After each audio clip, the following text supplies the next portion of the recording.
Luke 14. And it came to pass, as he went into the house of one of the chief Pharisees to eat bread on the Sabbath day, that they watched him. And, behold, there was a certain man before him which had the dropsy. And Jesus answering spake unto the lawyers and Pharisees, saying, Is it lawful to heal on the Sabbath day? And they held their peace. And he took him, and healed him, and let him go. And answered them, saying, Which of you shall have an ass or an ox fallen into a pit, and will not straightway pull him out on the Sabbath day? And they could not answer him again to these things. And he put forth a parable to those which were bidden, when he marked how they chose out the chief rooms, saying unto them, When thou art bidden of any man to a wedding, sit not down in the highest room, lest a more honorable man than thou be bidden of him. And he that bade thee and him come and say to thee, Give this man place, and thou begin with shame to take the lowest room. But when thou art bidden, go and sit down in the lowest room, that when he that bade thee cometh, he may say unto thee, Friend, go up higher, then shalt thou have worship in the presence of them that sit at meat with thee. For whosoever exalteth himself shall be abased, and he that humbleth himself shall be exalted. Then said he also to him that bade him, When thou makest a dinner or a supper, call not thy friends, nor thy brethren, neither thy kinsmen, nor thy rich neighbors, lest they also bid thee again, and a recompense be made thee. But when thou makest a feast, call the poor, the maimed, the lame, the blind. And thou shalt be blessed, for they cannot recompense thee, for thou shalt be recompensed at the resurrection of the just. And when one of them that sat at meat with him heard these things, he said unto him, Blessed is he that shall eat bread in the kingdom of God. Then said he unto him, A certain man made a great supper, and bade many. And sent his servant at supper time to say to them that were bidden, Come, for all things are now ready. And they all with one consent began to make excuse.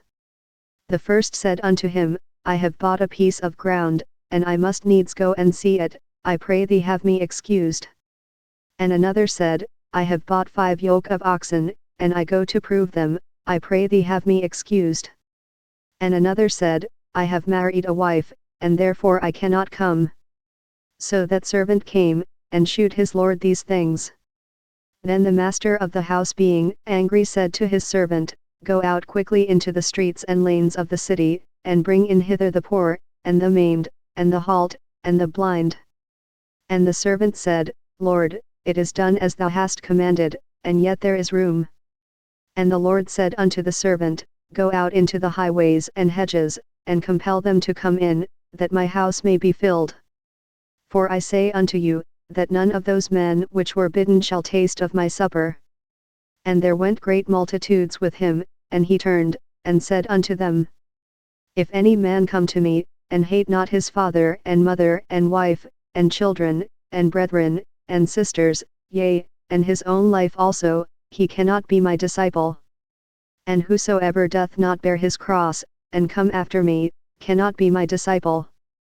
For which of you, intending to build a tower, sitteth not down first, and counteth the cost, whether he have sufficient to finish it? Lest haply, after he hath laid the foundation, and is not able to finish it, all that behold it begin to mock him, saying, This man began to build, and was not able to finish.